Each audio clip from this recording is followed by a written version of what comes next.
13 WREX's Black History Month special, Black Culture Amplified. I'm Brittany Hardaway.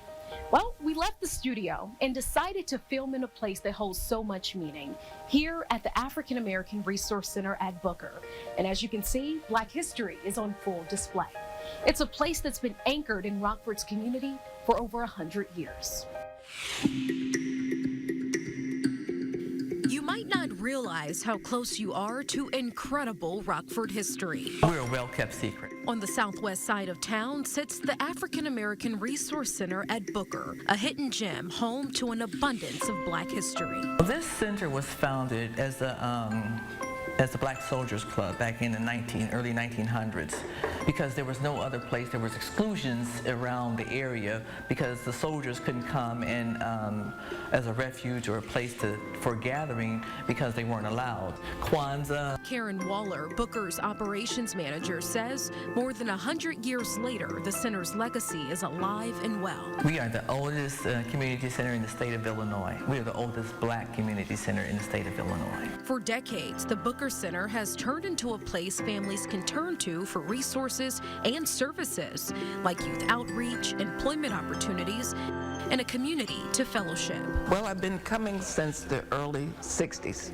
Miss Jeanette Walker remembers all the good times she had during her teenage years at the center. I think one of my favorite memories, well, I got a couple. One was the skating. Everybody looked forward to come for the skating. And believe it or not, I could skate back then. In the midst of the civil rights movement, a time where Black people took a stand against racial segregation, the Booker Center was always a bright spot. Booker was our safe haven. We know we could come together. We know we were going to be coming together with people that we go to school with, that we interact with on a regular basis. So, you know, it just felt good. It was like family.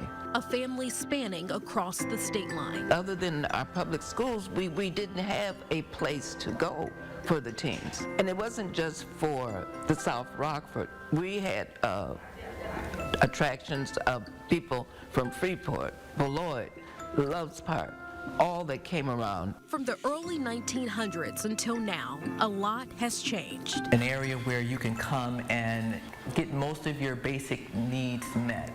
Now, we want to be that full service type of resource center. Leaders working to improve the community and give the next generation a place they always feel welcome. When I look at the center now, I think about growth and how it has developed and how it is generating people now, young adults now, in various activities that in years to come, it's going to make a difference in their life. You can tell by the fact that when the parents come to pick them up and says, "Mom, can I stay a little longer?